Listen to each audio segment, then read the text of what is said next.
program, you've got, in my opinion, in Wendy and Tara, Bill, and Mike Terry, if he was here, some of the best lawyers in the world. I talked to Mike Terry yesterday, and I said, "Why aren't you coming?"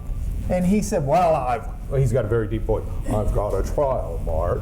And I said, "Oh, you do not." And he says, "Yes, I really do."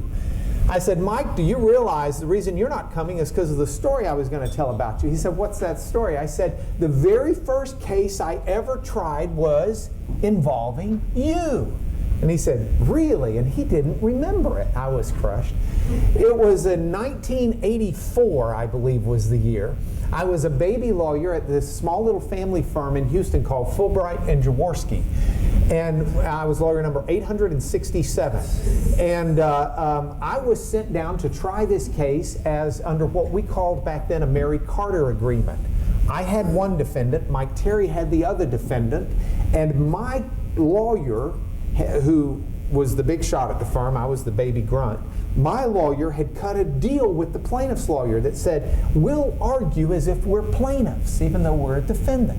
We'll strike as if we're plaintiffs. And if you get back punitive damage money, you pay us back what we're settling for." So my goal, I was sent down there, Lanier, if the plaintiff wins, try to make sure it's got punitive damages so we get our money back. That was my goal. I'd never really been to trial. I'd never seen a trial. As a clerk in law school, I didn't get to go see trials. I didn't know what I was doing. So I went down there, and Wendy's voir dire, which is what we in Texas call voir dire, Wendy's voir dire presentation notwithstanding, I had not seen it yet. And so I stood up there, and the first question out of my mouth after I introduced myself was, "How would you feel if what happened to the plaintiff had happened to you?" Well, obviously that violates the golden rule. And Mike Terry, knowing it was my first case I had ever tried, stood up and said, "Objection, Your Honor. Mr. Lanier has violated the golden rule." The judge leaned into her microphone and said, "Objection is sustained. Mr. Lanier, the court admonishes you not to violate the golden rule." Now, I've never tried a case in my life. My immediate thought is, I'm going to get so fired. This clearly is not what I should be doing for a living. I had studied to be a preacher. I was about to go home and call my wife and say, "Tear up the bar card we just got passing the bar. I'm going back into the ministry." But I stuck it out. I sheepishly asked a question or two, not knowing how to do voir dire, and sat down as quickly as I possibly could, did not open my mouth again until closing argument. And then I had to beg the plaintiff's lawyer to give me 3 minutes of his rebuttal time. But I used that 3 minutes to annihilate Mike Terry, and I'll tell you that story when I deal with closing argument later. But today we start with opening arguments that set the stage for success. And so I want to talk to you about opening arguments, sort of tell you where I come from. I'm going to be showing you with the PowerPoint what I do. Tara and I have a good mutual friend. His name is Cliff Atkinson. Cliff has authored a book, Beyond Bullet Points. I tell anybody who's into PowerPoint or not to buy it and read it. It's a fantastic, fantastic thing. I used Cliff for several trials in my PowerPoint. I've since started doing my own simply because I do them all the time, and it just seems easier than calling him each time.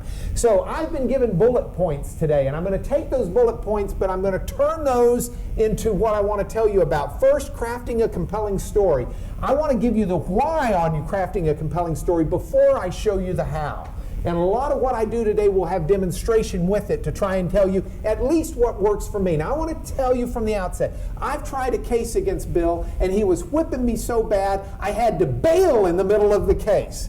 So there are lawyers in this world who are a whole lot better, and maybe 99, if not 100% of you, a whole lot better than I am. I'm only showing you what works for me. If you find something useful, great, take it home, apply it. If you don't, be kind and gracious and pretend you're smiling at me while you're thinking about those things in your brain that have nothing to do with my presentation. Let's start with how. So much of what you do in opening argument is going to be standing up speaking. I've yet to find a court that lets you submit your opening argument to the jury on briefs. Perhaps there is one. I did have a judge who let me do it in a bench trial. In fact, he insisted. But the oral medium is the medium of communication that you're using. Now, communication wonks will talk about 3 different ways we communicate: orally, in writing, and through electronic medium. Some of this is electronic medium, but it's rooted in the oral medium. So I want to talk to you about orally, how you present a wonderful, compelling opening statement. Your biggest problem is twofold in any trial. You've got a problem with how to make what you say understandable. You've got to make people understand what they're hearing from you, or it does absolutely no good at all. I took an undergraduate degree in Greek and Hebrew, and I can tell you the Shema all day long. Pronounced admittedly like a Gentile, but I could still do it. You know, I can read Torah. I could give you some good Greek. I can sit here and quote Greek to you, but it's not going to do good for many of you. I've got to say something you understand. And I'm telling you this because I've tried a case. I promise you I tried a case. Look, I tried a case. Again, and this is being recorded, it's being posted on the internet, so I always have to be careful with my war stories. Everybody I have ever tried a case against is a phenomenal lawyer. But even phenomenal lawyers sometimes make gaffes. And I have been amazed at lawyers who will stand up and use words nobody understands. There are a number of studies. One of my favorite indicates that when you use a word someone doesn't understand, the receiver's brain short circuits on average 7 seconds while their brain handles a sentence that they didn't know the meaning of a word on. 7 seconds. So if you're going to use a word someone doesn't understand, please pause for 7 seconds so they hear what you have to say after it. You got to make it understandable. Now that's important because abstract thought is nearly impossible with the oral medium. Not just abstract thought, but linear thought. This is not avant-garde science. This is 101.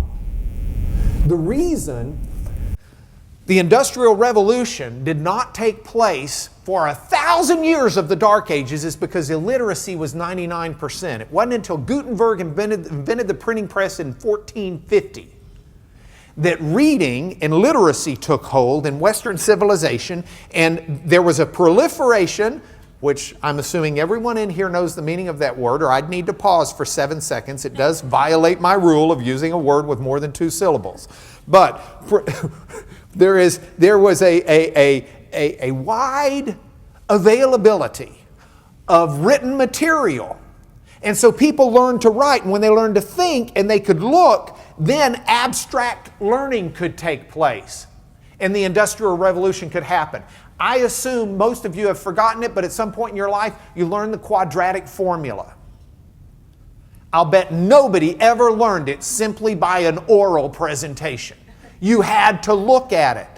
You will not learn mathematics by someone simply saying to you, x plus b divided by 2a equals the square, plus or minus the square root of blah, blah, blah, blah, blah, blah, blah. You have to look at it. If you want to memorize it, that's fine, but you're going to have to look at it to memorize it. You will not understand abstract thought by oral presentation. What does that mean? If you've got to teach someone something, or if you've got a linear set of events, a timeline, you better have a visual, because you're not getting there through talking.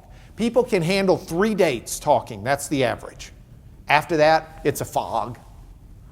And if you want to jump around and you think, well, no, but I'm such a marvelous communicator. I can say that Tara sat up here on July the 11th, 2012, and talked about a patent case that she had tried to a successful conclusion on January the 5th of 2011. Oh, but then there was that one that happened in March the 7th of 2012. But the one I really want to tell you about was this one that happened in February of 2010. Okay, your brain's just, you don't know those dates anymore, they're gone. So remember that. Second thing, remember, people have a short attention span, and when you're just standing up talking, you're in trouble there. Next thing, Persuasion with the oral medium is primarily done with stories, analogies, metaphors, things of that nature, because the brain will listen to it longer and will pay better attention, and the person is involved. Bill and I were talking about Jerry Spence, and Jerry Spence's biggest contribution to the world of trial law, in my opinion, is his constant, incessant preaching about telling a story. I have the honor and privilege of speaking at his seminar some, and I go up there. In fact, after I tried a case one time where we won a few $100 million, and it was one where I really worked really hard on telling stories, and it really worked with the jury. I called Jerry Spence afterwards. He did not know me from a hole in the wall. I got through to him. He said, "Hello?" I said, "Mr. Spence, my name's Mark Lanier. I'm a young lawyer in Houston, Texas. I just thank you for taking my call." "I'm delighted to take your call, Mark. What can I do for you?" I said, "Well, I just wanted to let you know I tried a case, and we won the case, and I'm convinced one of the major reasons we won is because I tried to do everything you've said in all of your books and videos that I've watched." He said, "How much did you win?" I said, "Well, we won a couple $100 million. He said, "And what will be my cut of that?" I said, "I'm sorry, we're breaking up." Now, the other problem you've got is not just being understandable, but it's being memorable. When you're giving an opening, or heaven forbid, when you're trying a case, you're doing something. We try cases that last 8, 10, 12 weeks sometimes. But you can say it's a 1-week trial. I don't care.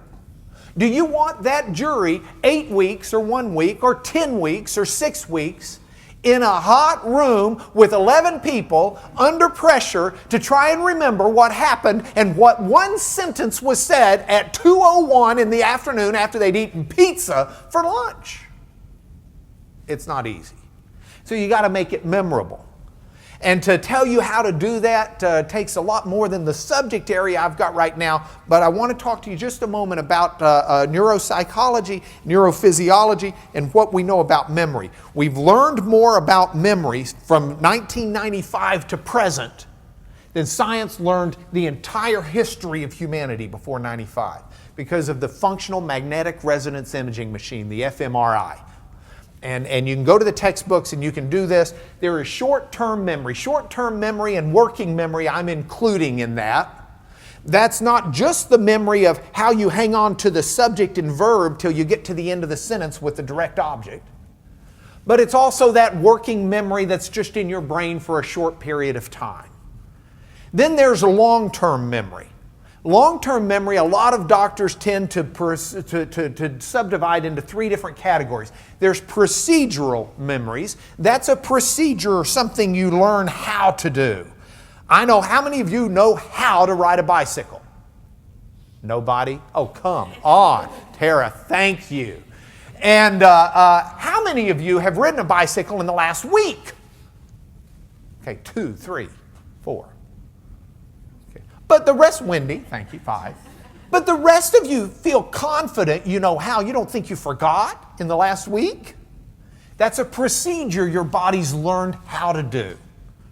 And the odds are you keep those memories a long time. Memories are the synapses that your neurons are forming in your brain that establish patterns and recollections. And so you can learn procedural. Episodic, that's an episode. That's something that happens to you. You'll have a tendency to remember something that happens to you a lot longer than semantics, a lot longer than just words. So, for example, if you can tell a story, now all of a sudden the story people get involved in, and it's an episode, like a TV episode. They'll remember a story longer than they will words. One of the problems with learning foreign languages is you get told a word and you're just supposed to remember this word means that. You know, makar in Hebrew means he stole. Well, now you can say, he stole my car. And that would help you, okay? But absent something, association and anchor like that, it's really hard to remember those things. So what you want to do, I would love to have a judge allow me to turn it into an episode. Your Honor, I'd like to act out opening argument. My cast will be the jury. Ladies and gentlemen of the jury, could you come up here? Now, you will be the bad guy. I want you to pretend you're in a car and just hit that woman really hard and make it hurt. And the jury's going to walk away, if the judge would ever let that happening for opening statement, saying, man, you won't believe what happened in court today. It was opening statement, and I got to be the guy who hit the lady. And I remember, they'll remember that forever, but I haven't found a judge yet to let me do it. So the question becomes, what are we going to do with the oral medium? The oral medium's great for short term, but it's really, really bad for long-term memory. So when you're crafting your opening statement or anything else in trial, you want to figure out how to convert short-term memories, which lie here generally in the frontal lobe, into the side part of your brain where the long-term memories go. And you can't simply do it by saying, okay, Vulcan mind meld, I'm going to put my hands here and we're going to move those thoughts from the front of the brain to the side. You can't do it. So what are you going to do? Well, you can have the audience retell it as a story. Repeat after me, ladies and gentlemen of the jury. The defendant is a bad guy. Everybody in unison now. The defendant is a bad guy. But the judges won't let you do that either. So you can't make it an episodic memory. Now, we know you can use redundancy and just say the same thing over and over and over until the judge finally says, Mr. Lanier, you've gone over that 17 times. Yes, Your Honor, but some of these jurors look rather dense. I think it could take 18. Just bear with me. That you can only play so far, so you've got to be kind of careful. There are studies that indicate if things are organized, they are remembered a whole lot better. We can remember things with ones and A's and B's and twos. And so I try to organize and structure every opening statement in a very clear and logical way. There are also things that we know about primacy and recency. You tend to remember the first and the last things more than the middle. What else? So you put your important things first, you put your important things last, you put your sleepers in the middle. We know that you're supposed to associate or anchor things if you want them to be memorable. In other words, you've already got something in your brain. It's easy. If you've got something in long-term memory here on the side of your brain, it's easier for me to give you something new. You can tie into that, and that'll move it over there, in a sense. I'm speaking a little bit lightly, but that's in essence what's being done if you think that way. Now, with all of that as background, let me give you an example of some opening. This is an opening that I did with Cliff Atkinson, who is the Beyond Bullet Points fella that I referenced the book to, and he talks about this opening, I think, in the first chapter of the latest edition. This is the first Vioxx case that was tried. We had the honor of trying it in Texas in state court. And in any place you try a case, there are rules of court. I call it the playing field. You want to use the playing field. Some judges have a very small playing field. That's fine. You play within the field, but use all of the field, whatever it is. Some judges have a bigger playing field. State court judges generally have a bigger playing field than federal judges, not always. This state court judge has a pretty big playing field. And so you want to use it as best as you can. I got to do some things in this opening statement that you probably don't get to do in a lot of other places, but it's what the field was, and so we use the field. Ladies and gentlemen, it's my pleasure today to stand up before you and represent Bob and Carol Ernst. Phenomenal people. Really special people. They're the outdoorsy type.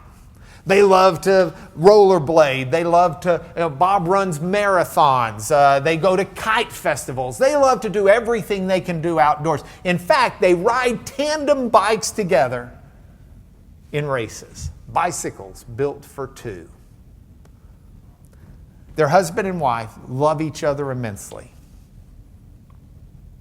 And love is a really special thing. It's a tremendous thing that gives meaning and purpose to your life. Some people are fortunate enough to find it at a young age. Some people, unfortunately, never find it. Some may not find it until later in life.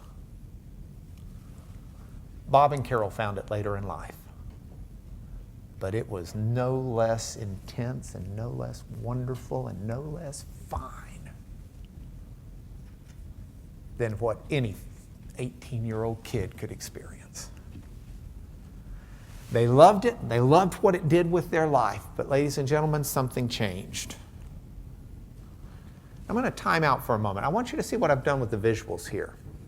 I'm stepping out of role. I just took the background out when I said something changed. I run my own. I keep a remote control in my hand. It's a simple remote. Some of these remotes are really tough. They got all sorts of buttons. This is one that's really easy. I care about 2 buttons, forward and blacking out the screen. Because there's sometimes I want to black it out. So it's easy. It's just part of who I am. Here it is. It's my hand. I still use my hand. And it's just part of it. But I want the timing on that to be split second. Ladies and gentlemen, wonderful couple. They enjoyed their life, but something changed. Bob Ernst died. Now, originally, I had this chalked out as a dead body. But the judge said that was too argumentative, so I had to change it. I had that yellow chalk, looked like a dead body. And let me tell you why. We had done our jury selection. We had a large questionnaire. One of the questions we had on our jury questionnaire was, we had the politics questions, but another question we had was, what are your 3 favorite TV shows? We wound up with a nightmare jury.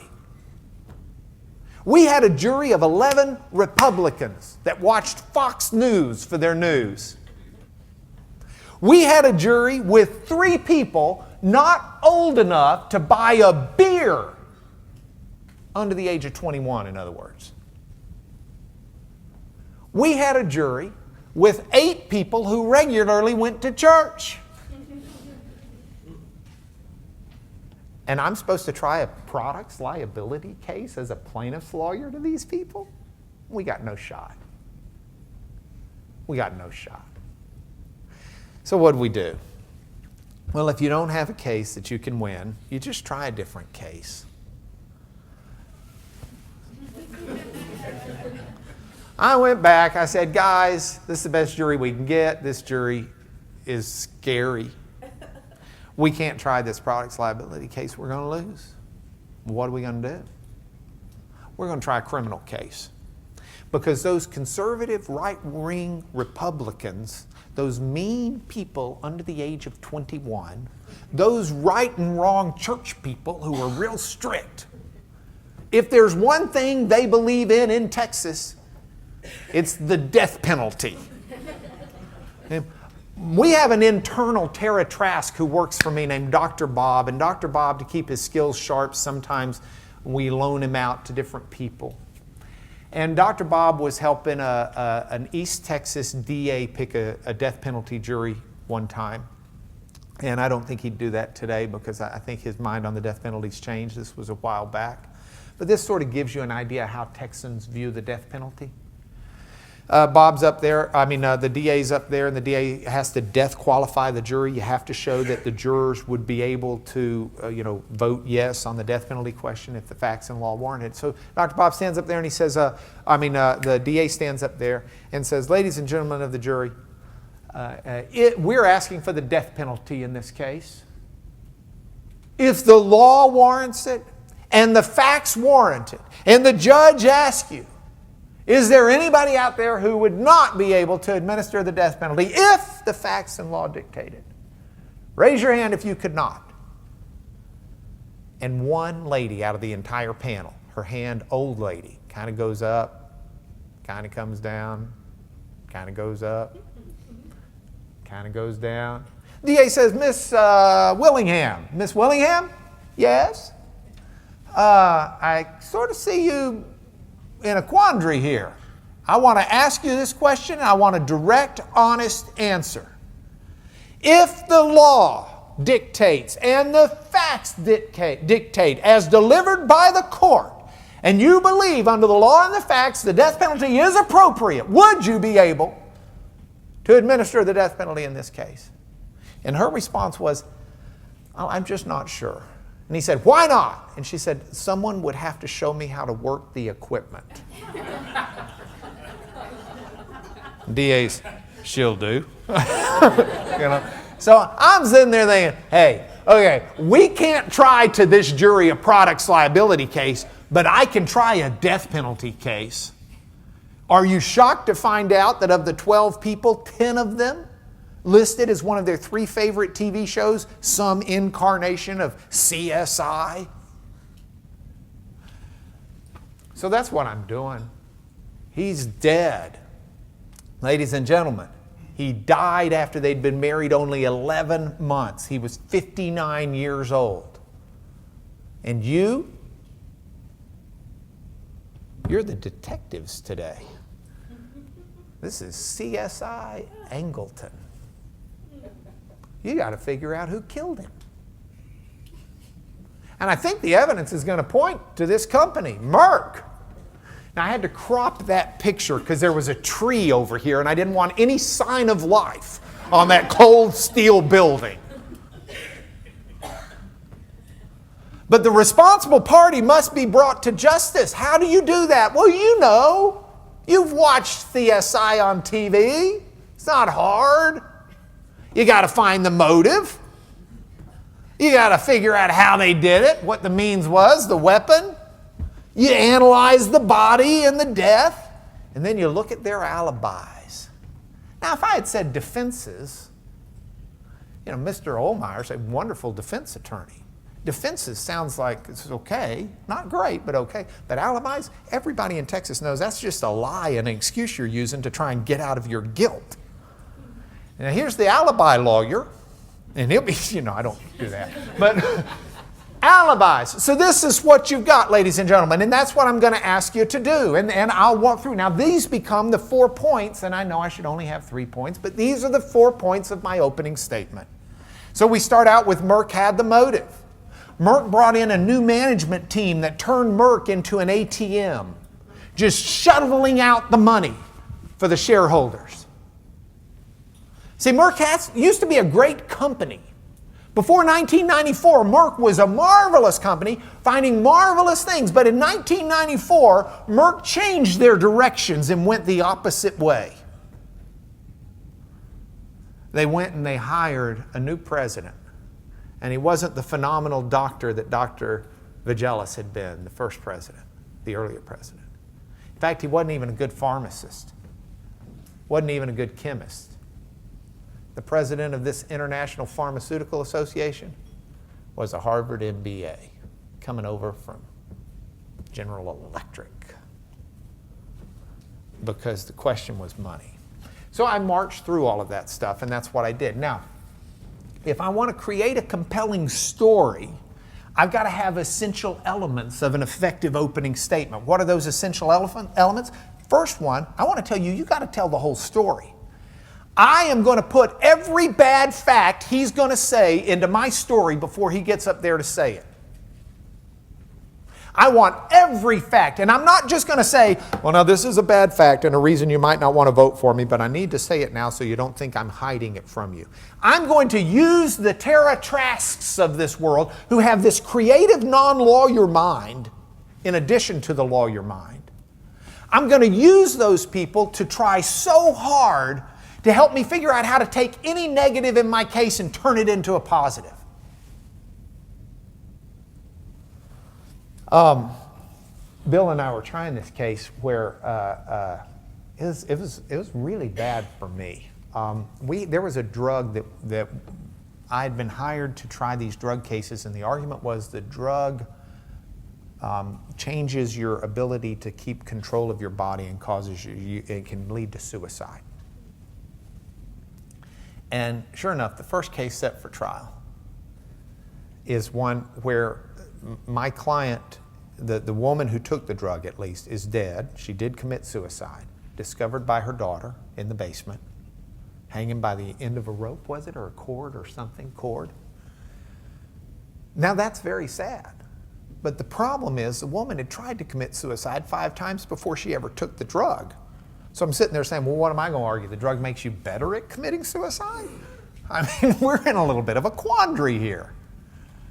You've got to tell the whole story, though. You can't leave it out. You've got to figure out some way to fit it in. In the story I was just telling you, Merck gave away a bunch of medicine in Africa to stop river blindness. And the judge had ruled they were going to be allowed to talk about giving away medicines because they're a good-hearted company. They didn't make any money off of it. Tax dodge, but they didn't make any money off of it. So I've got to figure out some way to say in my opening, hey, they've done good things. but they're dirty, rotten scoundrels who killed my guy for money. Well, they just happened to do that river blindness under the old management. That's the whole reason I said the new management turns Merck into an ATM. In 1994, Merck moved in a new direction. Someone just adding that for background stories. The second Vioxx case we tried was one where, the first one, I had this guy who was a great athlete. I mean, he ate carefully. He didn't have any of the risk factors for having a heart attack, other than the fact he was a male over 45. The second one we tried, we had a guy who had every risk factor in the world. This guy's one pork chop away from a heart attack before he even goes to see the doctor for his Vioxx. So how are we going to do that? Well, I can't ignore those facts, but I got to make them part of my story. So I used the cliff analogy. I said, ladies and gentlemen, every hour in America, there are 100 people who die from a heart attack. We all in America, it's the second leading cause of death in America. It's a cliff that we're all at the edge of. And some are a little further away than others. If you're middle-aged and overweight, you're a little bit closer to the edge of the cliff. If you've got high blood pressure, you're a little bit closer to the edge of the cliff. If you're a diabetic, you're a little bit closer to the edge of the cliff. If you're a smoker, you're a little bit closer to the edge of the cliff. My plaintiff was all of these. Now here's the problem. There's this drug called Vioxx. And Vioxx takes you wherever you are on that cliff, and it gives you a shove. The most dangerous people in the world to ever take that drug are the people near the edge of the cliff. If you're an 18-year-old kid, take Vioxx. It ain't going to bother you. But the doctors weren't told this, and so the doctors took a middle-aged, overweight, high blood pressure, diabetic smoker standing at the edge of the cliff and gave him the drug that gave him the shove that killed him. So he took all the bad facts, put them into here. Essential elements of effective opening statements. Now, next issue, bullet point, was effective use of demonstratives. One of my favorite mentors in this world is a doctor out of Brown University named David Eagleman.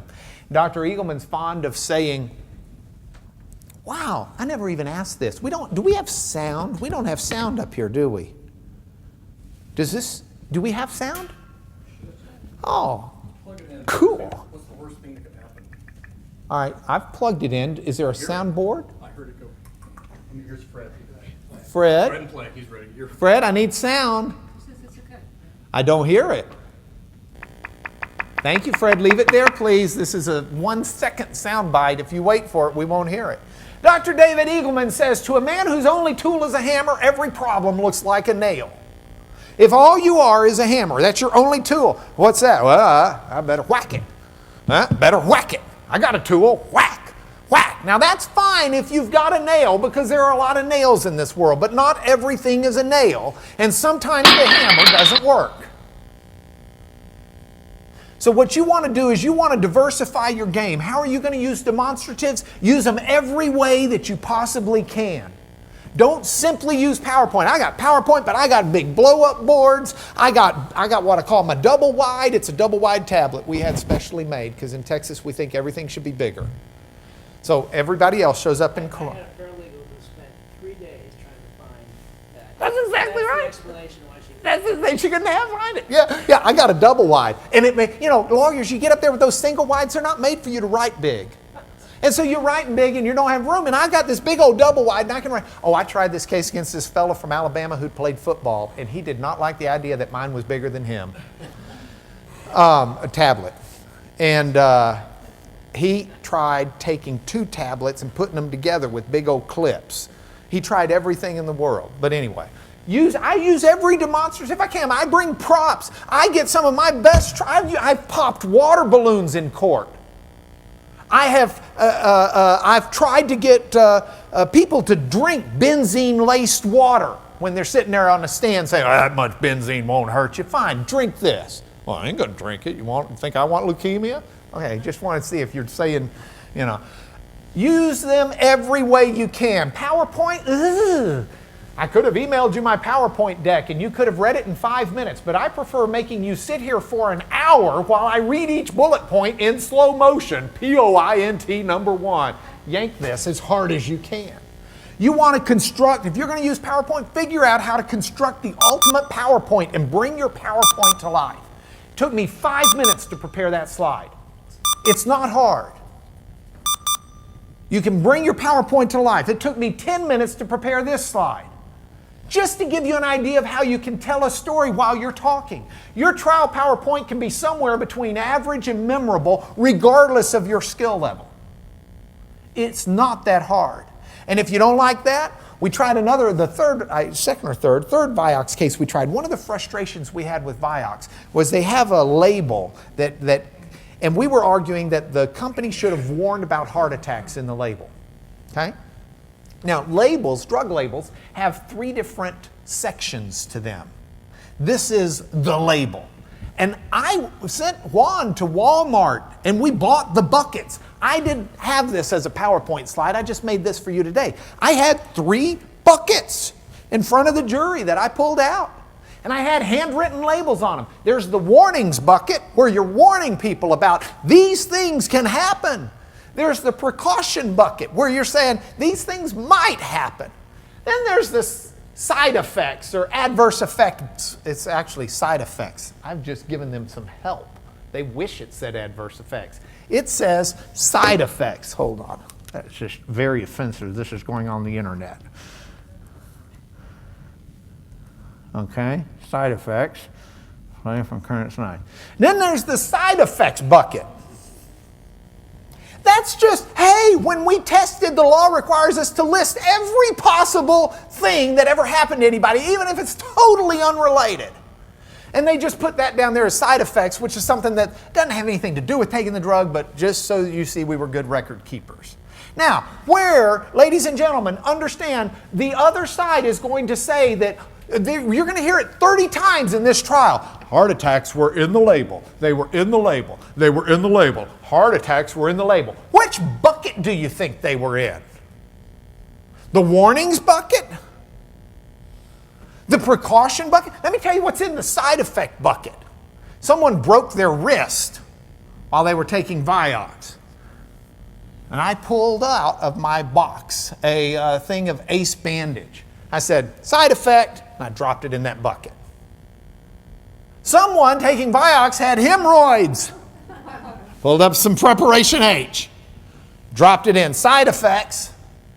Someone on Vioxx got bitten by a mosquito. I pulled up some off. Side effect. Where did they put heart attacks in the label?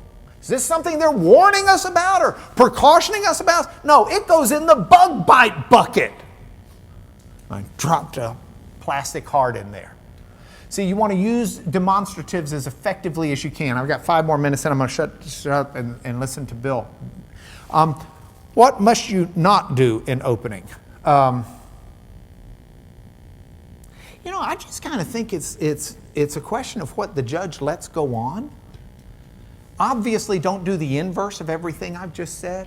Don't leave out something that the other person is going to say. That's just death. When I can transition changes in my life as a lawyer. When I was a baby lawyer, I would leave the bad stuff out of my case and hope the defense lawyer, or actually at the time it was be a plaintiff's lawyer or whatever, but hope the other side wouldn't figure it out. Tara's laughing. She's seen lawyers who try this, haven't you? They always figure it out, don't they? Yeah. I mean, it's like, oh, maybe Bill Ohlmeyer doesn't know if it was a cord or a rope my lady was hanging on. He remembers that 3 years later when I don't. This guy's done his homework. There is nothing, no stone he will not have uncovered. So that was the early stage. It didn't last long. Then the second stage was, you got problems, you just say those problems and you just put them out there and hope that the weight of authority and evidence is going to sway the jurors your way. And if you've got Tara or someone else wonderful helping you pick the jury, then maybe you've got those jurors with the predisposition and the psychological bent that they're going to vote for you even though there are these nasty things that Bill puts on his side of the scale. Now that works some. I call that C lawyering, C plus. That's average lawyering. But there's something that happened when I read or learned, I don't even remember where I got it from, but someone told me or taught me or I read, take all of the negatives and turn them into positives. And the first time I did it was an operated back case. See, I grew up trying these cases as a plaintiff's lawyer. Some of my earliest cases were all these slip and falls on the offshore oil rigs. And if someone herniates a disc in their back, it's worth $750,000 unless they had prior back problems, then it's only worth $400,000. I represented this Cajun fella out of South Louisiana. And he and all of his neighbors had had operated backs. And the ones immediately next to him had settled theirs for $750,000 apiece. But my plaintiff had had a previous back problem. So at mediation, he's offered $400,000. I said, well, that's the amount you should get. We got him there. You need to take it. I'm not taking it. I said, well, you need to. That's what your case is worth. I don't care. I said, well, why aren't you taking it? Because my neighbor got $750,000. I said, yeah, I got him that because your neighbor didn't have any prior back problems. This is just the price of doing, this. Well, I'm not taking that. And I said, well, you have to. He said, no, you have to try it. And I said, why do I have to try it? Because you're my trial lawyer and I'm not taking it. I thought, ugh. I don't want to try this. I got him the money. They offered it. But I have to try it.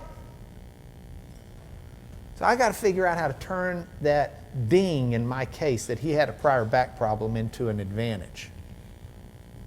So here's the way we did it. Opening statement. Ladies and gentlemen, one of the things I have to prove to you are these damages, blah, blah, blah, blah, blah. Generally lawyers are in my position are in a real tough situation because a lot of jurors sit there and say, oh, the reason he's not going back to work is because he's a malingerer. He's a whiner. He wants a lottery ticket. He's looking for the free gravy train. And most lawyers just have to convince you by the credibility of their plaintiff that that's not true. Well, ladies and gentlemen, thankfully, in this case, I've got proof that my guy's not a whining malingerer. I'm going to prove to you that 2 years before this, my fella hurt his back. And he didn't quit work. And he didn't whine and moan and just go on Social Security. He kept working. Because that's the kind of fella he is. And it wasn't until they busted his back good that he couldn't work anymore. But I will prove to you, in fact, I'll ask the defense attorney to agree with me that I've got proof he hurt his back 2 years earlier. See, now that's not perfect. And you can sit there and say, well, if I was a defense lawyer, I'd kill you with this and this. That's fine. You were going to kill me with it anyway. But at least I've got an argument out there and I'm telling the whole story. So what must you not do in opening? Please don't put anybody to sleep. Boredom is a sin. I'll shut up and let Bill talk.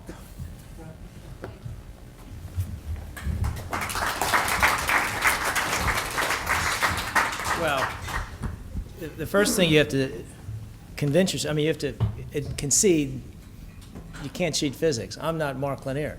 I'm never going to be Mark Lanier. I'll tell you this, though, as an aside. When I was at Altria, I had 8 years managing a very large litigation docket. A lot of cases being tried, difficult cases, tough places, you name it. Personal injury cases, class action cases, consumer fraud cases, antitrust cases. I became a student of trial practice. I started looking at trial practice from a very, very different perspective because I had to, and I had a client who was willing to underwrite it. But, the last 40 minutes, 45 minutes, did you hear any of that in law school? You never learned any of that in law school. Because it doesn't have anything to do with, it doesn't have to do with lawyers and law school. It has to do with people. No, that's great, thanks. It has to do with figuring out a way to connect with people in a way that makes them want to agree with you. That's what an opening statement is. I think what Mark just showed you is a great example of what it is and what it isn't. Jury selection may or may not be outcome determinative. I don't think it is, but I think an opening statement is, because I think it's the filter then that the jury takes all of the evidence. It's the hooks that they arrange in their mind to hang all the evidence on through the course of the trial.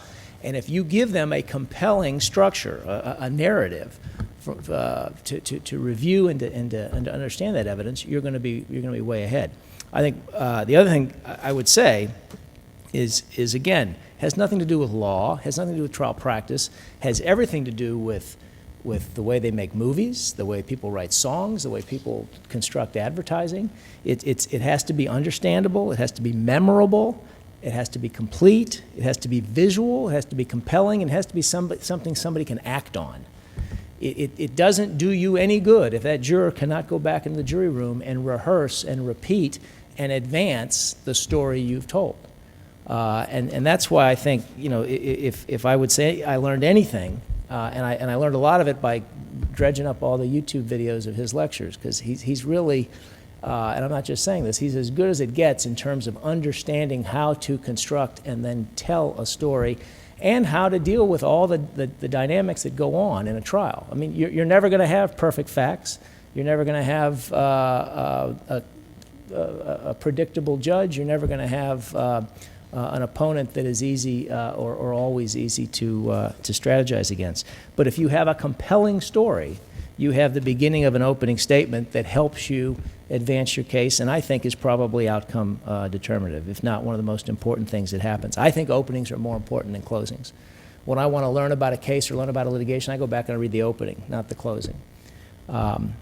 So how do you do that? I would respond to some, and one other thing I'll say, again, the Vioxx opening was brilliant. Think about story structure. A beginning, a middle, and end, a hero, a villain, some interesting characters, a little bit of, not comic relief, but kind of intellectual relief, and a turning point. Think about every movie. I mean, if you want to learn about this, don't read law books. Go buy books on screenwriting. Go buy a lecture from a screenwriting professor and watch and listen to how they tell you how to construct a story. This Vioxx thing was I don't know if, sometimes we do things as lawyers that are happy accidents. Sometimes it's intelligent design, sometimes it's genius. But can you imagine being the defense lawyer in that case, hearing the plaintiff's lawyer stand up and say, Merck was a great company. They invented all these things. They solved all these problems. They did all this good, that blah, blah, blah. And then the turning point.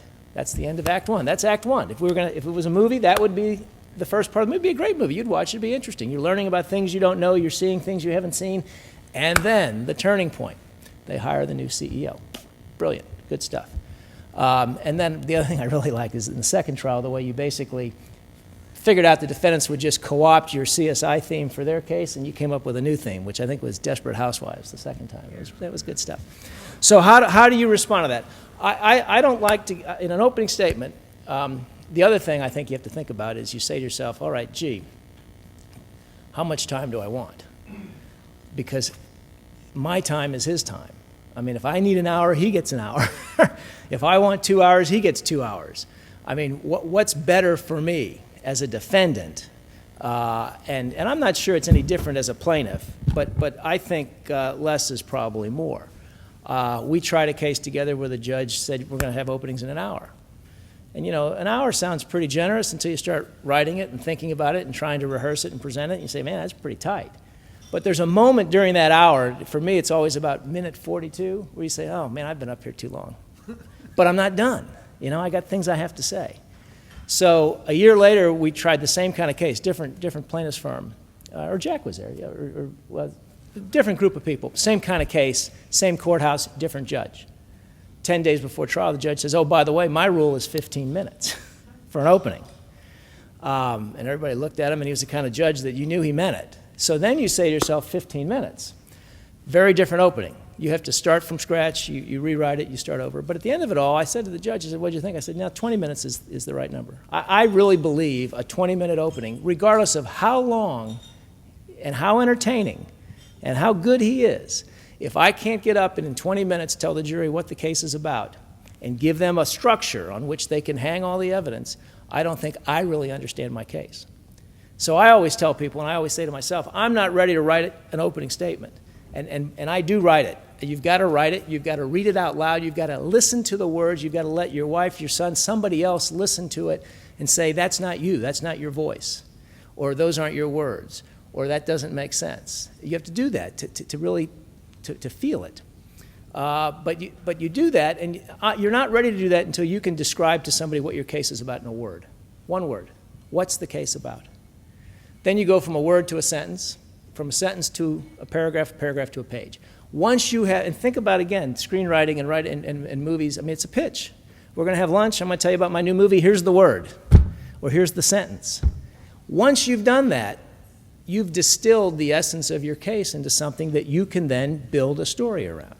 So I've had a couple of cases, toxic tort cases. I had one, and I don't believe in, I don't need to introduce myself, I don't need to tiptoe. I mean, I'm going to get up and get right to it, because that's what the jury wants. You've introduced yourself, they know who you are, you need to get right to it. And you don't need to be defensive, you've got to be affirmative. So my case starts usually with one sentence. Mildred Wiley was a nurse who worked in a hospital owned by the government. Or I think it was Mildred Wiley was a nurse in a position of responsibility who worked in a hospital owned by the government. Which means she had a background, an education, and an experience in what's good for your body and what's bad for your body. She was in a position of authority in a place where she would be aware of and had some control over whether you were exposed to things that might be bad for your body. And she ended up developing a disease that unfortunately is common, relatively common in everyday life, and didn't need to be caused by the substance or the conduct that the plaintiff said caused it. So there's my sentence, my paragraph. I've now I've basically given you, 4 placeholders, buckets, I like buckets, for what I'm going to talk about. It's not defensive, it's affirmative, and now I'm going to tell you the story about this woman, how she got to be who she was, what her employment was like, what her position was like, and how she went about her job in a way that did or didn't expose her to the things that the plaintiff said caused her cancer in that case. In the suicide cases, any pharmaceutical case, you're finding, what happened before the drug, after the drug, on drug, off drug, before Mr. So-and-so ever took a single Vioxx pill. He'd seen a doctor for 3 years, 5 years, 10 years for, cholesterol, for smoking, for something that is a risk factor for the same problem that he claims the drug caused. It's a sentence. But it puts you into a context now that is this or that, compared to what? All connected to causality, all connected to proof. So that's what I want to do in my opening, and I need to do that right away. My dream opening, you'll smile when I say this, because you've either done it or you've thought about it, is you put an easel up, you stand up, you put something on the easel, hopefully a picture, but it could be a piece of evidence, and you stand there for 2 minutes. And 2 minutes of silence in a courtroom is excruciating. You can't do it. But you stand there, and then you sit down. And I guarantee you, no one on that jury will ever forget that piece of evidence or that picture, and they will figure out before you have to tell them what it has to do with the case. And so, for me, the holy grail in every case is find me the picture, find me the visual that I can use to illustrate my theory of the case. And it's hard to do. It doesn't always happen, but every now and then it happens. And I'm a big fan of using those kinds of pictures. I ask for them in every case. I want them, and I want to use them in my opening to show the jury that I'm not afraid to talk about these people. I'm not afraid to endorse them. I'm not afraid to sympathize with them. But I'm going to do it to make it very clear to you that there are other things that have to be decided in order to return a verdict for his client. It's like, I had a mentor once who told me in a criminal case, there comes a point in the trial where you have to put your hands on your client. You have to put your hands on your client. And that is a very visual way of saying, I'm not afraid of this guy, I'm not afraid of his facts, and neither should you. And we talked about that a little bit this morning in voir dire. I think, one of the lines of questioning that Wendy was talking about is that it's a very effective way to do it. I'm representing these people, just a very simple, very subtle gesture, but it conveys a lot. So the other thing I think that's very important is when you represent a defendant, you have to understand some things, and you have to tell the jury these things in a way that is credible, which means you have to, again, you have to hear them come out of your mouth more than a few times before the day you're standing in front of talking to a jury. I mean, whether it's a cigarette company, a pharmaceutical company, an automotive company, you represent a corporation, not an individual. And the corporation I represent is big. It employs X tens of thousands of people. They have offices all over the world. No one person is in charge of everything, but everybody has a job to do and has to do their job so that they do what they're supposed to do. And what they're supposed to do is what the law requires of them and what society demands of them. And that's what you'll hear these people go to work every day to do. And they make money. It's a profitable company. The people who own the company, the shareholders, are people who have invested money in the company, and they expect the people who run the company to follow the law, do what's right, but also return something on that investment. So there's no secret that the company I represent is big, the company I represent makes money, and employs a lot of people. Now, the company I represent also makes products that some people need, or people want, or people enjoy using, but also have risks associated with them, or have the potential to cause harm. And that's why you'll hear what these people do every day at work is try to design those products and try to label those products and try to market those products in a way that makes it less likely that they're going to create surprises or do things they're not supposed to do. Now, having said all that, that's not enough to demonstrate that this, the fact that the company's big, the fact that they sell a product, the fact that they make money, the fact that the product can hurt people isn't why we're here. Mr. Lanier is not a prosecutor. He doesn't represent the state of New York. He actually doesn't even represent, in this case, a group of people. This case isn't a class action. When this case was filed, a piece of paper was filed in the courthouse called a complaint, and it was Mrs. Jones versus Acme Big Corporation. And this is a case about Mrs. Jones. That's who Mr. Lanier represents. He's not here to make new laws. We're not here to make new regulations. We're here to decide the legal claim that Mrs. Jones has made against Acme Widgets. And the judge is going to tell you the rules that you have to use to decide that case. The lawyers are going to put the evidence on for you now over the next couple of weeks. But all of it is designed to determine whether anything Acme did was the cause of Mrs. Jones's injury. That's what this case is about. So what I'm going to talk about now for the next 20 minutes or an hour or a day and a half is Mrs. Jones, because this is a case about Mrs. Jones. And to understand whether Acme had anything to do with Mrs. Jones's injury, you have to understand who Mrs. Jones was, what she did, where she did it, how she did it, what other problems she had in her life, and what other things might have caused the condition she suffers from. So again, I have to tell the jury very early on that I know I represent a controversial or an unpopular or a potentially liable corporation. And I'm not an inoculator, I'm not a conceder, I am an embrace the negative guy, but there will come a time 3 weeks, 4 weeks, 5 weeks from now where if I'm on the short end of the case and the jury's thinking about punitive damages, the fact that I told them some of that early on will probably help my client a lot more than it's going to hurt him. Because that's the other challenge in some of these things is when you try these cases that have punitive damage phases, you've got to be you can't show up in phase 2 and start singing from a different hymnal than you were singing from in phase 1. Your phase 2 opening has to look a lot and sound like your phase 1 opening, which means you have to account for some of the things that people might feel about your client in that opening statement. So I mean that's really I'm kind of pinch hitting for Mike and I don't want to I have a question. Would you use an animation in an opening?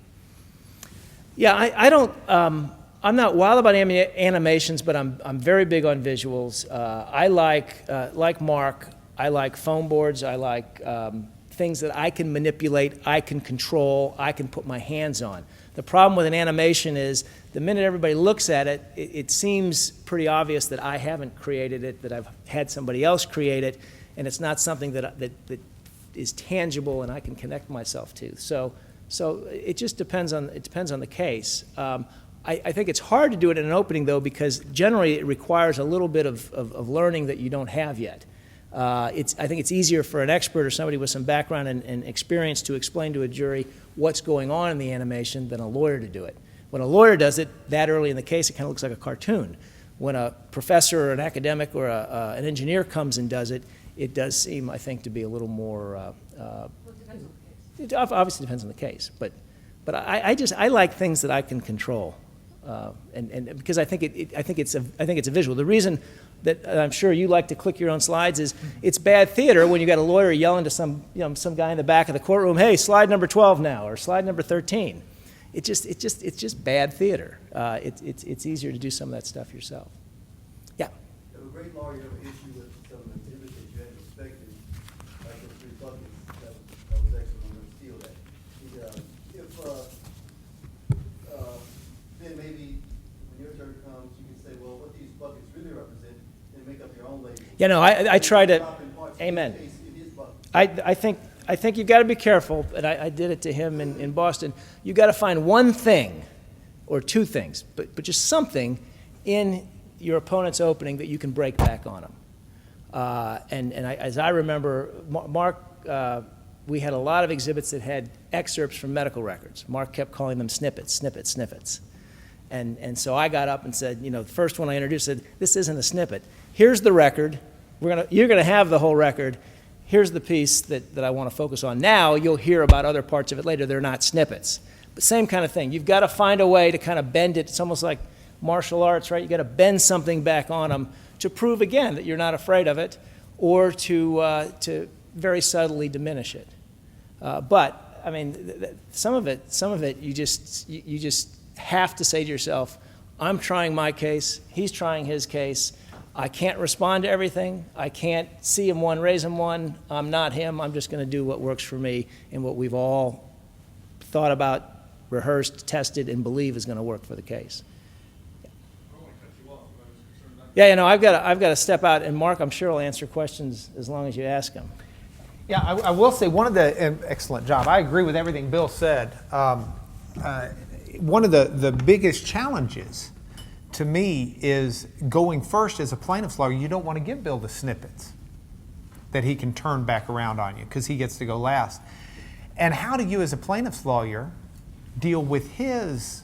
A lot of defense attorneys think that as a plaintiff's lawyer, you're not. You go make your call. I'm just. I want to listen to you.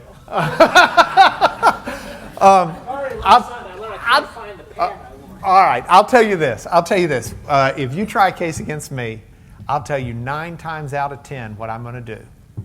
9 times out of 10, the first witness I'm going to put on the stand is a corporate representative. 9 times out of 10. And the reason why is because he will have just done that to me. And someone is going to suspect that they can get away with a whole lot of stuff as a defense attorney because the first witness will be this person or that person. I can't tell you how many times I've put on a corporate representative as soon as he sits down, as soon as a defense lawyer sits down, not Bill. Bill doesn't leave me the opening. But or didn't have a corporate rep there, actually. Very smart. As soon as the defense lawyer sits down, I will stand up and say, Your Honor, I'd like to call the corporation to the stand through their representative. Mr. So-and-so or Miss So-and-so, and they get up there, and I'm telling you, one of the first questions out of the box is, did you listen to his opening statement? Did you catch the 11 mistakes he made? No. Well, let's list them. See if you remember them when I show them to you. And I'll write on the big double wide. Number 1, he said, and I quote, boom, boom. That's wrong, isn't it? And I always pick the one that's easiest to prove because there's a document or something. There are so many lawyers that'll overstep the bounds. And I try to hoist them upon a skewer stick. And I'll tell you this also. You got to be real careful using someone else's toys. Because what goes around comes around. And my view of the world is, yeah, you can use my toys, but they are my toys, and I'm coming back to them. But I'm quick to use someone else's. And so I say, if you got a shot, go for it. We tried a case against this one team who put a timeline together that was this real comprehensive timeline. And they did it in a PowerPoint slide, but they left it on the screen too long, and I was bored. So I reproduced it, sitting there at my computer for my rebuttal. I reproduced their slide. And then after I reproduced their slide, I fixed it. I moved this over here and this over there, and I added this and I took away that. And then I stood up in my rebuttal and I said, do you remember this slide they showed you? And I mean, I had it down, same colors, everything. Yeah. And the jury's nodding their head. I said, you see the deception? Some of them look like, show me the deception. I said, let me help you. I start clicking my clicker and things start moving around and things start getting added on. And I had one case where the other side pulled me in front of the judge after that. Said, Your Honor, we want Mr. Lanier under oath and we want you to sanction him. And the judge said, for what?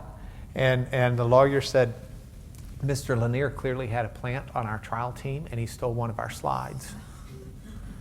And the judge looked at me and said, do you want to put, I know you didn't do that, but do you want to put something on the record? And I said, yes, for the record.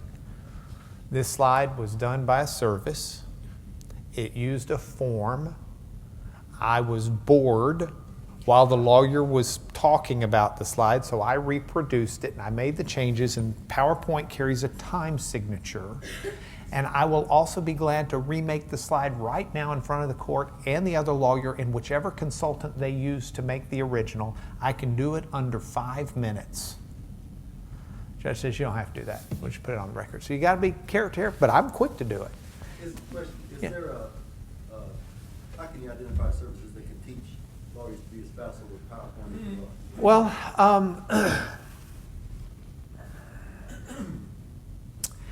I think you just start. You just start, and you just do it. The bottom line, I still stay active at our church. I do teach a class, 50-minute lecture every Sunday, which has got probably just as much PowerPoint as anything else you'll ever do. I probably give 3 speeches a week with PowerPoint. If I'm in trial, certainly more than that. So over the last 7 years, 8 years, I've probably prepared somewhere in the order of 2,000 to 3,000 PowerPoints. So you may not be able to do all of the little fun things I do with the stuff moving around, but PowerPoint has become so simple to use that you would be amazed at what you can do. And I get to talk about examination of witnesses for Mike Terry's slot, and then I do closing, so I'll be showing you more of that during the day. Some of the ways I've used it, like in cross-examination, I've used PowerPoint a lot. Tara, I'd love your thoughts and comments as you sit out there. I mean, you see more lawyers, greater diversity than most anybody else in the room. So I'd just love to hear. I think the one thing that touches on what you said and what Bill said, and this goes to something my friend Tom Girardi, who's a well-known plaintiff's Great lawyer lawyer out in California, said, you know, he commissioned a study of verdicts all over the country, and one of the things that he found out is that regardless of the venue, regardless of the jurisdiction, there was one component that across the board, big verdicts, one thing: egregious conduct on the part of the defendant. It's not sympathy, it's not injury, it's egregious conduct on the part of the defendant. That was the one thing that all those cases had. And so that, to me, if when you're on the plaintiff side, that's the important point. The case really isn't about your injured plaintiff.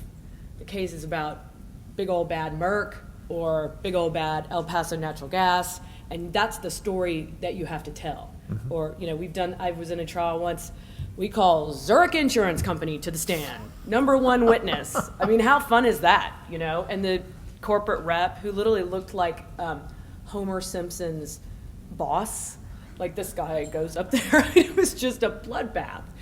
But that's the point, is it's not, and I think a lot of lawyers don't understand that. And then you heard Bill do the exact opposite, where on the defense side, he's trying to make the story about the plaintiff. And I mean, and that's, to me, that is absolutely key. The other thing I'd say to touch on what you guys were saying is one of the things in that Zurich insurance case where, I mean, it's a very complicated bad faith case. In Oklahoma, it was an employment liability policy. We had the wealthiest guy in town that was bringing the lawsuit. There was an underlying lawsuit. I mean, it was complicated. And I remember saying to my counsel, what is this case about? Can you tell me what this case is about in 5 sentences? And it took us like 3 months to be able to say, what is this case about? And I don't care how complicated the case is. I don't care if it's a patent case, if it's a complex insurance case, a securities case, doesn't matter what it is. If you can't say what your case is about in 5 sentences, you don't know. You don't know. And that takes so much more work to get to that than you realize. It takes so much time. It's a very iterative process. We had an expert witness one time, to seize on what Tara said. We had an expert witness one time, and there was a very complicated economic issue that I needed my expert to explain to the jury. It was extremely complicated. So I said to the expert, I'm going to ask you the question, now why would the company do this? And I said, I want to hear your answer. And this is the night before as he's getting ready to testify. And he says, well, the company's got to look at 2 sides. They've got the positive, the assets, and the liability. And I said, no. Just let me finish. I'm getting it. And he talked for 10 minutes. I said, no. I said, I want a 1-sentence answer. Well, I can't be honest and give a 1-sentence answer. I said, okay, fine. I want a 1-sentence answer, and then you can go on all you want to about the stuff that you want to be honest about that no one's going to hear or understand. And he said, what's the 1-sentence answer? I said, I want you to look that jury in the eye when I say, why would the company do this? I want you to look that jury in the eye and say, well, it's all about the money. Take a breath, and then you can go blah, blah, blah, blah, blah all you want to. He stood up there.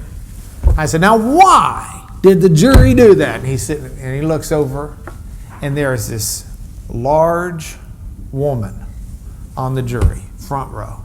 And he looks right at her, and he says, well, it's all about the money. And she'd been leaning forward like this. She leaned back, crossed her arms, and said, that's right. I mean, it was done. She knew that. That she got. You got to put it into that sentence. Almost every case has some components of fairness. And my mentor, the very famous now Dr. Phil, used to say that. He used to say, you got to figure out how to out-fair the other side. Just figure out how to do it. And, on the defense side, sometimes that means falling on your sword. You got a little modified mea culpa you may have to do. You may have to take responsibility for certain things. I think some defendants are afraid to do that. But I think fairness, and then the other thing I learned from him that I try to think about, when you talk about just telling a story, we all say that, tell a story. That's not that easy sometimes to figure out where the story is. But I do think that when you can look at your case and boil it down to where's the fairness in it, the kindergarten themes. Somebody stealing somebody. Is somebody cheating? Is somebody being mean? Is what? Just take it down to kindergarten themes and then figure that out. That's the starting point, I think, for trying to craft the story. And then the other thing that I think is important to what you guys said, and clearly, you don't stand up here and do what these guys are doing without a tremendous amount of preparation. It takes so much more than people understand. You don't just whip this stuff out. It takes a long time.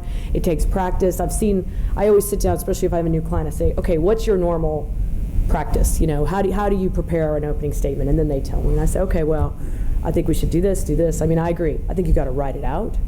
And then if you condense it down some other way that you present it, that's fine.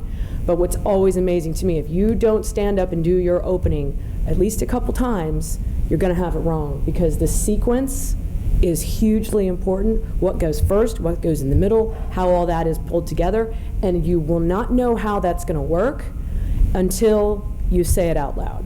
Because the problem is, and this is where I come in, or people like me come in, you guys, any lawyer who's been working up a case for a couple years, there's a forest in the trees problem, and you get way out in front of the jury.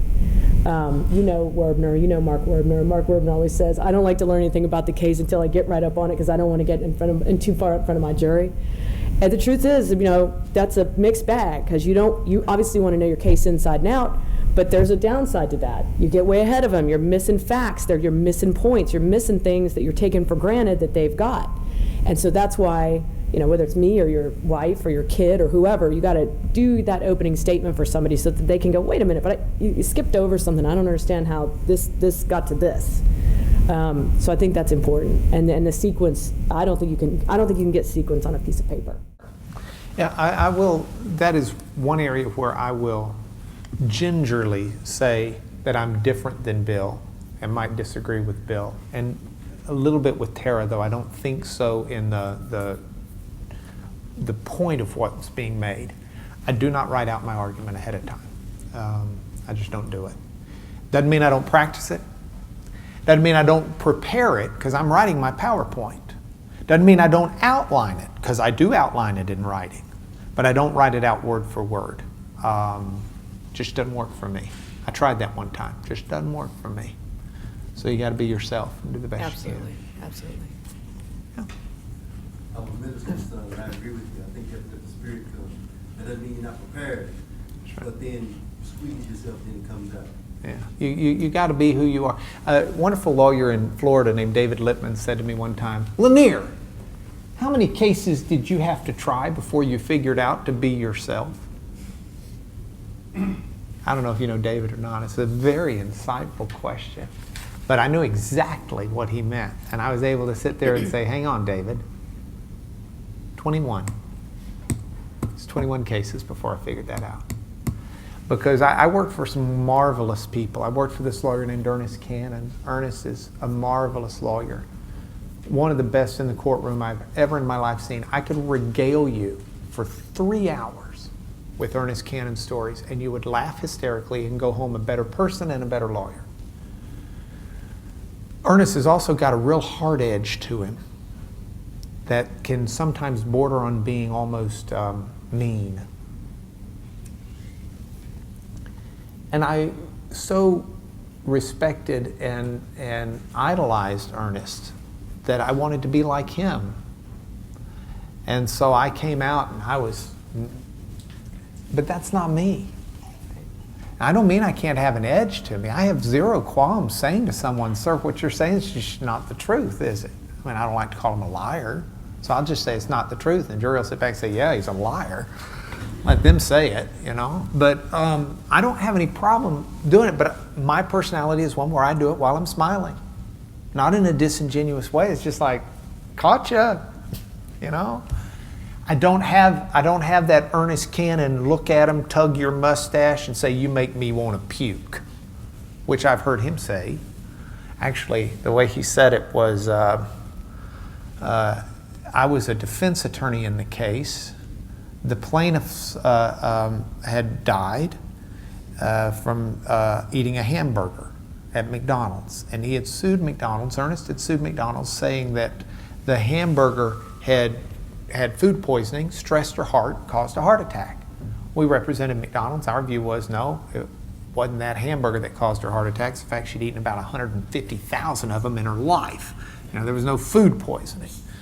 Our local counsel really wanted to make an argument to the jury in closing argument. So we gave him the last 2 minutes of closing argument. Ernest didn't like what he said. And the guy had made an argument about religion. He had said, it was a small county. He said, I went to church with this woman. I go to church with 8 of you jurors, and we don't understand the ways of the Lord, but they're dark and mysterious. And by golly, what I'm telling you is, for some reason, God took Ona Mae Clute. McDonald's didn't send her. And with that, he sat down. Ernest stood up. And at the time, this big-time plaintiff's lawyer, I'm a little baby lawyer. I've been out of law school like 2 years. But I taught the big-time plaintiff's lawyer Sunday school class, which is what we call kind of in evangelical churches, typically you'll have your church service, but there's this kind of a Sunday school, which is an educational type thing. Bible teacher, how's that? So I'm his Bible teacher. So Ernest stood up and had told that to the jury already. I mean, in closing argument, Ernest looked at me and he said, ladies and gentlemen, see that boy over there? That's my Sunday school teacher. Wave to him, Mark. Because I wasn't participating in the trial. I was just carrying briefcases. I was baby Lars, so I was kind of like, hey. Ernest picked up a Bible and he's on damages. He says, Mark, if I want to read to the jury about love, where should I turn in here? And he's just using me like a pawn. I'm thinking, I'm so fired when this case is over. I said, Ernest, I'd turn to 1 Corinthians chapter 13. He flips open the Bible. 13? I said, yes, sir. Love is patient. Love is kind. Yeah, this is what I was looking for, Mark. Thank you. And he reads that chapter to the end. Faith, hope, and love abide, but the greatest of these is love. And he closes it and talks about how we value love, the love that Ona Mae Clute had. So Ernest has already injected me as his Bible teacher.